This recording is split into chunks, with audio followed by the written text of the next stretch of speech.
Welcome back our YouTube channel जिसका नाम है सर्व ज्ञान क्लासेस। तो सर्व ज्ञान क्लासेस के आज क्लास में बच्चे लोग आज हम लोग पढ़ेंगे पादपों में श्वसन।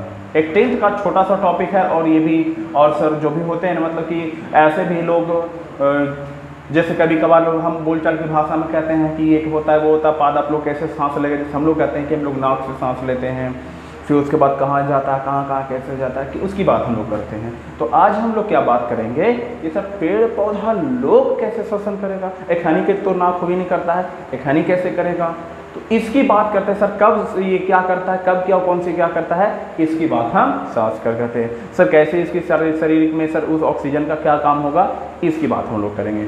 खुला। तो अब चलते हैं स्टूडेंट, अंडरस्टूड। तो अब चलते हैं हम पादपों के श्वसन में, पादपों में श्वसन। तो टॉपिक का नाम क्या है बाबू लोग, पादपों में श्वसन। बहुत अच्छा। तो सबसे पहले कहते हैं श्वसन। श्वसन का मतलब होता है कि अपने शरीर में ऑक्सीजन लेके और जो भोजन है उसका सर विघटन करना, यानी कि सर हमारे शरीर में भोजन को ऑक्सीजन की उपस्थिति में तोड़कर ऊर्जा बनाने की क्रिया को हम सर जो ऑक्सीजन की उपस्थिति में करता ऑक्सीकृत किया जाता है उसी को कहते हैं हम सर श्वसन। तो भोजन के श्वसन, और ये भी ध्यान रखिएगा श्वसन का मतलब सांस लेना या सांस छोड़ना नहीं होता है, उसे श्वासोच्छ्वास कहते हैं। परंतु आज हम जानते हैं कि सर श्वसन क्या होता है। तो श्वसन में होता है क्या कि जब कोई पादप अपना भोजन बनावेगा और उस भोजन को कोशिकाओं में पहुंचावेगा और कोशिकाओं में पहुंचाएगा तो उसमें क्या होगा कि सर उसको माइटोकॉन्ड्रिया तोड़ेगा सर ग्लूकोज से और उसको ऊर्जा में बदलेगा, क्योंकि हम जानते हैं कि कोशिका का ऊर्जा गृह किसे कहते हैं, माइटोकॉन्ड्रिया को। और उस माइटोकॉन्ड्रिया को सर चाहिए क्या, ऑक्सीजन। तो सर वो कहाँ से क्या क्या लाएगा, क्या क्या कहानी होगी वो हम आज इस चैप्टर में चलेंगे। तो सबसे पहले क्या होता है कि पादप लोग जो होता है ये कोई हमारे पास पेड़ है जो सर ये जमीन के नीचे, यानी कि ये आपका हो गया shoot part, sorry root part हो गया, और जमीन के जो ऊपर वाला पाए जाते हैं उसको कहते हैं शूट। क्या बोलते हैं, शूट। और जो नीचे जमीन के पाए जाते हैं उसको क्या कहते हैं, रूट। अब क्या कहते हैं कि ये एक हमारा घर का पेड़ पौधा है, जैसे भी है। हाँ सर कोई ये बोल रहा है सर इतना बड़ा पत्ता है, छोड़ो यार अपना मतलब ही समझना है। कहते हैं सर ये पूरा पत्ता है, कहते हैं इन पत्तों पर सर छोटे छोटे ऐसे छिद्र पाए जाते हैं। क्या पाए जाते हैं, छोटे छोटे छिद्र पाए जाते हैं।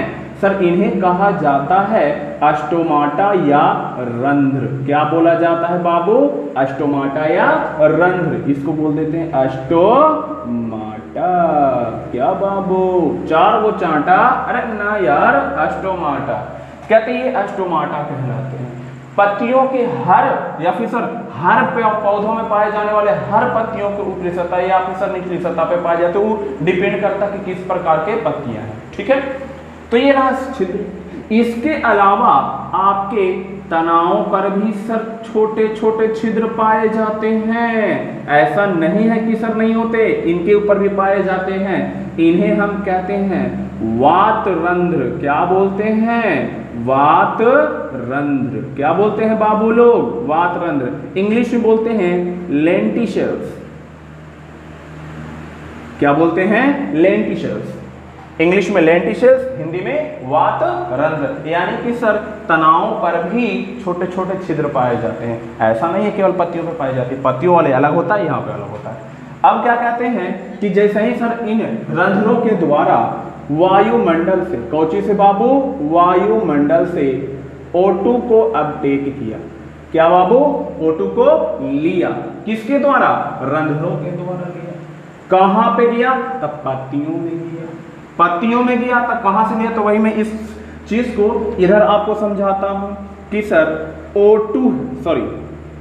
O2 जो लिया वो सर अभी तो यहां से लिया है। क्लियर है कि नहीं है, क्या है सर। इसके लिए सबसे पहले अगर ये बात समझते हैं तो इसको समझने से पहले सबसे पहले हम आगे दूसरा बात समझते हैं कि सर सबसे पहले तो खाना बना ले पत्ती, तब वो उसको तोड़ेगा। पहले खाना बना ले तब ना उसको तोड़ेगा। तो सर खाना बनाने के लिए जो पेड़ पौधा है वो प्रकाश संश्लेषण क्रिया का उपयोग करता है। किस क्रिया का उपयोग करता है? प्रकाश संश्लेषण, इंग्लिश में बोलते हैं फोटोसिंथेसिस। तो पेड़ पौधा प्रकाश संश्लेषण के द्वारा सर भोजन बनाने की क्रिया करता है। तो इस भोजन में क्या करता है कि इस फोटोसिंथेसिस के लिए उसे कार्बन डाइऑक्साइड तथा वाटर की रिक्वायरमेंट होती है। किसकी रिक्वायरमेंट होती है बाबू? CO2 और H2O की। किस चीज की होती है? CO2 और H2O की। बहुत अच्छे, बहुत अच्छे। सर ये CO2 इसके घर में फैक्ट्री तो नहीं लगा हुआ है कि CO2 धनाधन बने ले जाए। तो सर इसको जरूरी है।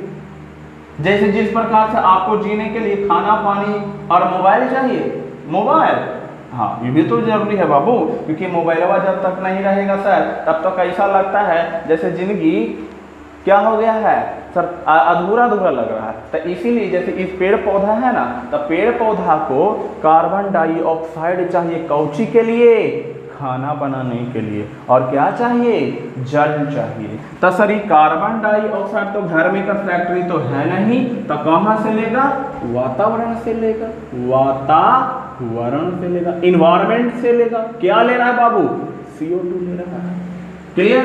अब CO2 ले रहा है वातावरण से, ये लीजिए वातावरण से CO2 ले रहा है। कहां से ले रहा है बाबू? वातावरण से ले रहा है CO2। अब CO2 वातावरण से ले लिया, बाकी की जल कहां से लेगा? तो जल ही लेगा जड़ों के द्वारा से। किसके द्वारा से? जड़ों के द्वारा से ले लेगा।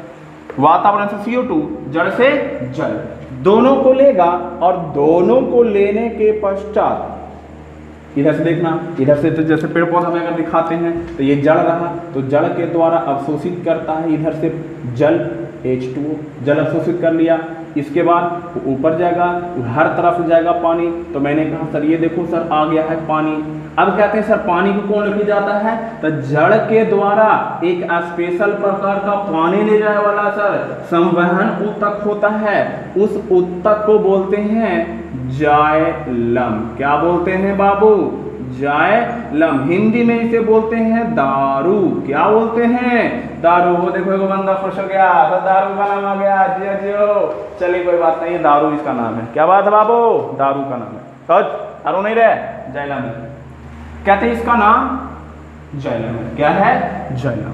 अब जैसे ही ऊपर जाएगा पानी जाइलम के द्वारा पेड़ पौधे के हर भाग में जाता है। तो सर इस जाइलम तो लेके चला गया, कहाँ लेके चला जाएगा? पत्तियों में लेके चला जाएगा।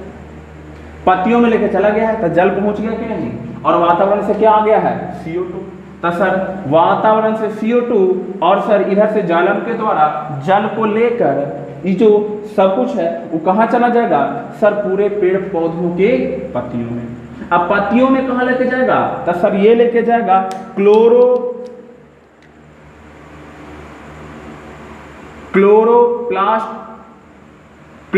में। कहाँ लेके जाएगा? क्लोरोप्लास्ट में, कोशिकाओं के क्लोरोप्लास्ट में। प्रत्येक पादप के सर इसमें बहुत सारी कोशिका होंगी, तो कोशिका के अंदर इसको पहुंचा देगा दोनों चीज को, और दोनों चीज को लेकर कौन? क्लोरोप्लास्ट। कौन बाबू? क्लोरोप्लास्ट। किसकी उपस्थिति में? सर सूर्य प्रकाश की उपस्थिति में।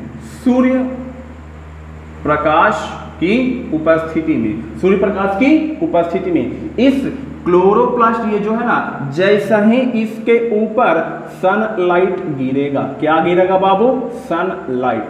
सनलाइट गिरेगा, फटाफट ये कार्बन डाइऑक्साइड और जल को मिला के सर ये करा देगा रिएक्शन इनका, और रिएक्शन कराने के पश्चात यहाँ पे आपको मिल जाएगा एक बहुत ही बढ़िया मीठा मीठा पदार्थ जिसका नाम कहते हैं ग्लूकोज। क्या बनाता है बाबू? ग्लूकोज। बड़ा आसान से बना दिया सर। इतना आसान से नहीं बनता जितना हमने बना दिया है, बहुत लंबा लंबा प्रक्रिया चलता तब जाके ग्लूकोज बनता है।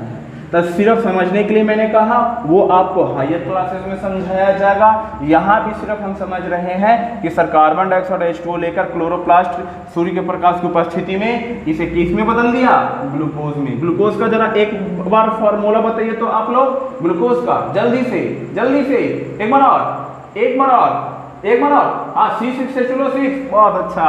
तो C6H12O6 यही होता ना ग्लूकोज का फार्मूला। हाँ बिल्कुल होता है यही तो सर। अब कहते हैं सर इसके साथ साथ ये और भी, ये मुख्य पदार्थ है इसका ग्लूकोज है, इसके साथ साथ और भी बनते हैं। इसके साथ साथ और कोची बनेगा तो सर यहाँ पे बनेगा H2O प्लस O2। क्या क्या बना बाबू? H2O plus O2, H2O plus O2। अब H2O प्लस O2 बना है तो हम क्या कहते हैं बाबू कि जैसे ही अब सर यह प्रकाश संश्लेषण की क्रिया यहाँ पे हो गई।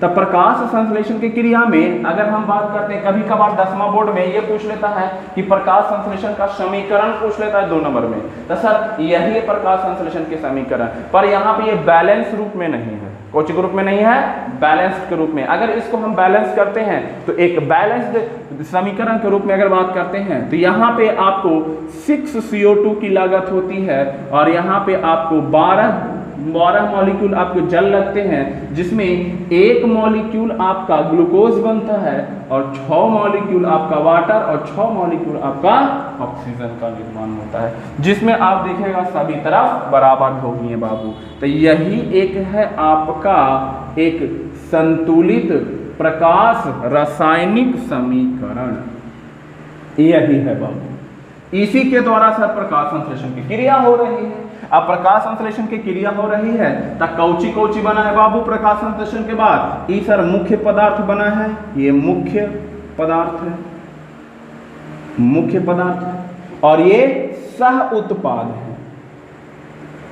सह उत्पाद मतलब साथ साथ में बन गया है। अब देखना प्रकाश संश्लेषण के द्वारा सर बना तो है, अब क्या होगा कि ये सर ये तो इस ग्लूकोज को कोशिकाओं में रख लेगा क्योंकि यही तो मेन पदार्थ है, और ये दोनों क्या होगा कि सर इन दोनों को सर अभी रह दिया जाएगा। अब कहेगा रुक, अगर तुम्हारा उपयोग हुआ तो ठीक है, नहीं तो बाहर छोड़ देंगे। तब कहते हैं इस 6CO2 में कुछ गो सर यहाँ से लेकर के 4O2 को, कितना O2 को? 4O2 को वायुमंडल में फेंक दिया जाएगा। किसके द्वारा? स्टोमाटा के द्वारा। कौची के द्वारा? स्टोमाटा के द्वारा। तो ये देखो सर यहाँ पे बिक दिया जाएगा O2। क्या बिक दिया गया है? लिया क्या गया था वातावरण से? CO2। छोड़ा क्या गया है? O2 छोड़ा गया है। अब क्या है सर बाकी जल सर, तो जल को भी इस स्टोमाटा के द्वारा ही बाहर छोड़ दिया जाता है H2O के रूप में।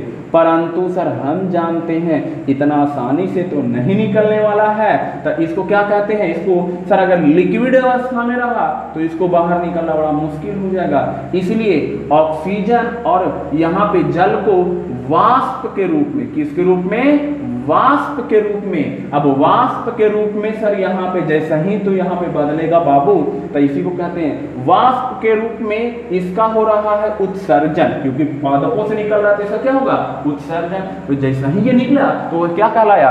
वाष्प के रूप में ऑक्सीजन तथा जल का स्टोमाटा के द्वारा, रंध्रों के द्वारा बाहर निकलना क्या कहलाता है? वाष्प उत्सर्जन, वाष्पोत्सर्जन। वाष्पोत्सर्जन हो गया। तो इसी को इंग्लिश में इसे बोलते हैं इवोपरेशन। क्या बोलते हैं? इवोपरेशन। अब इवोपरेशन यहाँ से हो रहा है स्टोमाटा के द्वारा, हो गया, सब कुछ चलता गया। अब क्या कहते हैं सर? ये भी निकल गया। पर याद करो यहाँ पे सर 4 को O2 भेजा गया है, बाकी के 2 को रख लिया जाता है। काहेला सर? काहेला रख लिया गया है? काहेला रख लिया गया है? तो रख लिया इसलिए गया है बाबू क्योंकि सर, क्योंकि क्यों जरूरी है वो अभी बाद में बताएंगे काहेला रख लिया गया। अब सुनिएगा जरा, बताइए अपने याददाश्त शक्ति से कि जरा बताइए प्रकाश संश्लेषण में मुख्य उत्पाद क्या बना था? जल्दी बताइए। ग्लूकोज बना था? सही में? एकदम सही है, हाँ बिल्कुल बना था। और क्या? तो मुख्य उत्पाद के रूप में आपको ग्लूकोज बना था। अब इस ग्लूकोज को क्या करेगा सर? दिनवा में बनाया है या फिर सर कखनियों बनाया। अब इसको क्या करेगा? बनाया है तो क्या आप लोग घर पे खाना बनाते हैं तो खाली बना के रख देते हैं और उसको खाली ऐसे सुनते हैं, अब बड़ा मजा आ गया, हाँ अब रख देते हैं। ऐसा होता क्या? नहीं यार, ऐसा तो नहीं होता। उसको सूंघते हैं, हाँ अब खाएंगे इसको, तो उसको अच्छे से लपेटते हैं, उसको अच्छे से खाते हैं, तो कहते हैं तो ये बना तो लिया भोजन, तो क्या ऊर्जा मिल गया इसको? ना सर, ये ग्लूकोज है और ग्लूकोज को सर पहले तोड़ना पड़ेगा। क्या करना पड़ेगा? तोड़ना पड़ेगा। और इसको तोड़ने का काम कौन करता है हमारे कोशिकाओं में? जल्दी बोलिए, जल्दी बोलिए, जल्दी बोलिए। माइटोकॉन्ड्रिया या माइटोकॉन्ड्रिया करेगा। तो सर इस ग्लूकोज को ना माइटोकॉन्ड्रिया के पास भेज देता है। किसके पास भेज दिया जाता है? माइटोकॉन्ड्रिया के पास। अब ये माइटोकॉन्ड्रिया के पास भेज दिया गया है तो सर ये कहता है माइटोकॉन्ड्रिया, सुन ले हो भाई साहब, ग्लूकोज तोड़ा हम तोड़ेंगे एक ही शर्त पर, ऑक्सीडेशन तोड़ा करेंगे तभी तोड़ा हम सब तोड़ पाएंगे जब हमारा ऑक्सीजन का साथ मिलेगा। कुछ किसका साथ मिलेगा? ऑक्सीजन का। क्योंकि तोड़ा तोड़े खातिर हमारा पास जो एंजाइम है वो ऑक्सीजन की उपस्थिति में काम करता है, ऐसे नहीं काम करता, हमारा हथियार भी काम नहीं करता, तो हम काटेंगे कैसे? तो अच्छा, तो अब आया है कि सर वो इसको इसी जो बचाया हुआ था ऑक्सीजन को वो लेता है और इस ग्लूकोज को तोड़ देता है सर ऊर्जा प्लस CO2 प्लस अपशिष्ट पदार्थ में, अपशिष्ट पदार्थ।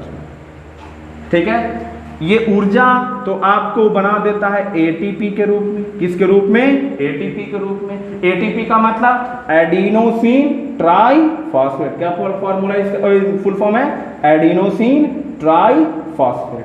क्लियर हो गया? तो सर ऊर्जा तो बन गया, तो वही कहते हैं सर हमारे सेल्स में पाए जाने वाले ग्लूकोज को ऑक्सीजन की उपस्थिति में माइटोकॉन्ड्रिया के द्वारा तोड़ ऊर्जा में परिवर्तित कर देना ही क्या कहलाता है? श्वसन कहलाता है। क्या कहलाता है बाबू? श्वसन कहलाता है। अब कहते हैं सर ऑक्सीजन की उपस्थिति में टूटा है, ऑक्सी श्वसन कहेंगे, और ऑक्सीजन की अनुपस्थिति में अगर टूटता अनऑक्सी श्वसन कहते हैं। वायवीय सर वायु की उपस्थिति में वायवीय श्वसन, अगर वायु की अनुपस्थिति में टूटता तो अवायवीय श्वसन। तो यहां से क्या होता है बाबू कि जैसा ही सर ये CO2 बना, अब क्या होगा? इस अपशिष्ट पदार्थ को सर वो पेड़ पौधा जो है अपने छाल में, अपने छाल या पत्तियों या फिर अपने पुराने जाइलम में संचित कर लेगा। किसमें संचित करेगा? पुराने जाइलम में, कठोर बनाने के लिए। अब क्या इस सर अपशिष्ट पदार्थ को स्टोर कर लिया। अब तो सर इसको तो स्टोर कर लिया, ऊर्जा को तो सर रख लिया कि ठीक है हमको काम, बाकी ये वाला CO2 का क्या काम है? इसको अब क्या करेगा सर? तो एक ही उपाय है कि सर बिक देंगे बाहर, क्योंकि अब तो इसका कोई उपयोग नहीं है। पर फिर इसको याद आता है, अरे कहीं इसका उपयोग था, कहाँ था जरा बताइएगा। तो सर कहते हैं प्रकाश संश्लेषण में हमको चाहिए। सर एक काम करें, चाहिए तो प्रकाश संश्लेषण में CO2 अब बन भी रहा है, तो एक काम करें इसी को रख लेते हैं, जब घटेगा तब बाहर से लेंगे, ना घटेगा तो करेंगे। तो सर इसी CO2 को पुनः वो अपने पास रख लेता है, तो हो गया उपयोग। तब सर इधर से देखना लिया क्या था वातावरण से घटने पर? वातावरण से क्या लिया था सर? वातावरण से क्या लिया था? कार्बन डाइऑक्साइड, और सर छोड़ा कोची? ऑक्सीजन। तो हम कहते हैं पेड़ पौधा बाबू रे प्रकाश संश्लेषण की घटना में वातावरण से कौन सा गैस लेता है? और कार्बन डाइऑक्साइड, और छोड़ता कौन सा है? ऑक्सीजन। परंतु कभी कभार क्वेश्चन में उलट के पूछ दिया जाता है, हमारे दिमाग को सर एकदम बिल्कुल गधा बना के क्वेश्चन पूछ लिया जाता है, और तुरंत हम बन भी जाते हैं, तुरंत एकदम जैसे देखते हैं कौन सा पेड़ पौधा कौन सा गैस लेता, फटाक से CO2 मार देते हैं। परंतु याद रखना, श्वसन के लिए चाहे पेड़ पौधा हो चाहे सर जंतु हो, श्वसन कराने के लिए कौन सा गैस इसे हमेशा चाहिए? ऑक्सीजन चाहिए, चाहे जहां से इसे मिले। अब यहाँ से ऑक्सीजन मिला तो सर यहाँ पे माइटोकॉन्ड्रिया कुछ, क्योंकि माइटोकॉन्ड्रिया ऑक्सीजन की उपस्थिति में ही तोड़ेगा, तो सर ये प्रकाश संश्लेषण चलता चलेगा और ये क्रिया चलती चलेगी। ठीक है, अब क्या होगा कि सर ये पूरी की पूरी क्रिया कब चल रही है बाबू? दिन में। कैसे सर? आपको कैसे पता कि दिन में चल रहा है? तो यार देखो ना, सूर्य उगा हुआ है तभी तो सर क्लोरोप्लास्ट में प्रकाश संश्लेषण हो रहा है। तो ये पूरी क्रिया दिन में चल रही है। अब हो गया रात, कौची हो गया, रात हो गया। तो सर अब क्या करें? सर रात हुआ, सूर्य प्रकाश खत्म, सूर्य प्रकाश खत्म, क्लोरोफिल काम करना मना कर दिया, सॉरी क्लोरोप्लास्ट काम करना मना कर दिया, करना हमरा ई चाहिए पहले। और सर जब ई बंद कर दिया तो ई बनना मुश्किल हो गया, और जब ई बनना मुश्किल तो पूरा प्रकाश संश्लेषण चलना मुश्किल हो गया, तो साथ ही साथ ई और ई वाला दोनों बनना मुश्किल हो गया। अब सर प्रकाश संश्लेषण नहीं चल रहा है तो इधर से सर इधर से कार्बन डाइऑक्साइड लेना छोड़ दिया। क्यों? कि प्रकाश संश्लेषण चल ही नहीं रहा था, हम कौन सी करें अब लेके। परंतु क्या प्रकाश संश्लेषण बंद हुआ है? क्या श्वसन बंद हो गया है? क्योंकि ग्लूकोज तो दिन भर बनाया होगा, क्या सब खा लिया होगा? कुछ तो रखा होगा, रात के लिए तो रखा होगा ना सर। तो सर अब क्या करेगा इस ग्लूकोज को, इस माइटोकॉन्ड्रिया, अब सर जैसे रात होगा तो वो तो तोड़े रहेगा, क्योंकि पादपों को तो सर 24 आवर ऊर्जा चाहिए। अब प्रकाश संश्लेषण चलिए नहीं रहा है, ऑक्सीजन निकलिए नहीं रहा है, तो सिर्फ चलेगा तो चलेगा कैसे? कैसे चलेगा? कहाँ से लेगा? तो अब क्या करता है, जब प्रकाश संश्लेषण बंद हो जाता है ना, तो प्रकाश संश्लेषण जैसे ही बंद होता है तो क्या करता है बाबू रे, कि जो प्रकाश संश्लेषण इसको ऐसे ही मुफ्त में मिल रहा था, अब मिल नहीं रहा है, तो क्या होगा कि सर ये अपने सर वातावरण से, कौची के लिए बाबू, वातावरण से ऑक्सीजन खींचने लगेगा। कहाँ से खींचने लगेगा? वातावरण से, श्वसन के लिए। अब वातावरण से ऑक्सीजन को खींचे लगा, ग्लूकोज तो बनले है, इसको तोड़ा और ये बन गया। अब इसके पास जो CO2 है और वो इसको चाहिए नहीं, क्यों? प्रकाश संश्लेषण अब करना नहीं है। अब प्रकाश संश्लेषण करना नहीं है तो कौची होगा, इसको तो अब वेस्ट हो गया ये। तो ये क्या करेगा, पुनः इसको अब सर रख के नहीं, अब इसको है ना, अब इसको सर ये वातावरण में छोड़ देगा। कहाँ छोड़ देगा बाबू? वातावरण में छोड़ देगा। तो सर ये दिन में ऐसे हो रहा था, दिन में देखने से लग रहा था कि सर CO2 ले रहा है और ऑक्सीजन छोड़ रहा है, परंतु रतिया में ऑक्सीजन ले रहा है, कार्बन डाइऑक्साइड छोड़ रहा है। यही कंफ्यूजन आपका चल रहा होगा सर। याद रखना, पेड़ पौधा श्वसन के लिए चाहे दिन हो चाहे रात हो, हमेशा कौन चाहिए इसको? ऑक्सीजन चाहिए। और श्वसन के बाद क्या छोड़ता है? Carbon dioxide. परंतु अल्टीमेटली हमें ऐसा दिखता है कि दिन में तो सर अंदर ही अंदर उसको इस प्रक्रिया द्वारा रख लिया जाता है, तो हमें ऐसा लगता है कि दिनवा में तो CO2 ले रहा है और ऑक्सीजन छोड़ रहा है, और रातिया में सर वो ऑक्सीजन ले रहा है और कार्बन डाइऑक्साइड छोड़ रहा है। तो पूरी क्रिया समझ में आ गई कि कैसे पेड़ पौधा लोग दिनवा में कैसे काम करता है और रातिया में कैसे। तो इसलिए बूढ़ा बुजुर्ग कहता था कि दिन भर खूब बैठना पेड़वा तर, क्यों? ऑक्सीजन मिलेगा। पर बेटा रे रातिया में ना बैठिया, कह है कि तुम कार्बन डाइऑक्साइड छोड़ेगा और यहू कार्बन डाइऑक्साइड छोड़ेगा, और कार्बन डाइऑक्साइड मिल के कहीं तोरा निपटा नहीं दिया। कि सर हमारे शरीर में जब कार्बन डाइऑक्साइड की मात्रा जब बढ़ती है तो जी मिचलाना, बेहोशी, चक्कर आना, ये सब काम होता है। अब बेटा कहीं अगर सुतले सुतले कार्बन डाइऑक्साइड में बेहोश हो गया और सिस्टम ऑन होवे नहीं किया दिनों में, हाय बप्पा हमार ललवा चल गए लोग, ये मैया ऐसी करेगा सर। तो यही बात है, यही बात है। क्लियर है कि नहीं है? तो ये बात, तो यही आई होप आपको इसे पूरा का पूरा क्रिया पूरा समझ में आया होगा। अगर पूरी की पूरी बात समझ में आई है तो वीडियो को लाइक करें, सब्सक्राइब करें और अपने दोस्तों को जरूर शेयर करें, ताकि और हमारा जो चैनल है वो सर बिल्कुल आपके लिए रोज प्रतिदिन आप कुछ ना कुछ नया लेकर आता है। तो अपने दोस्तों को सबसे पहले क्या करें कि अपने जितने भी रिश्तेदार हैं, जितने भी अपने दोस्त हैं, सबको सब्सक्राइब करने को बोलिए और हमारे वीडियो को जरूर से जरूर और डेली के डेली आप लोग देखिए। इसके लिए हम पूरी टीम सर्वज्ञान क्लासेस के आपके लिए धन्यवाद के पात्र रहेंगे। जय हिंद, जय भारत।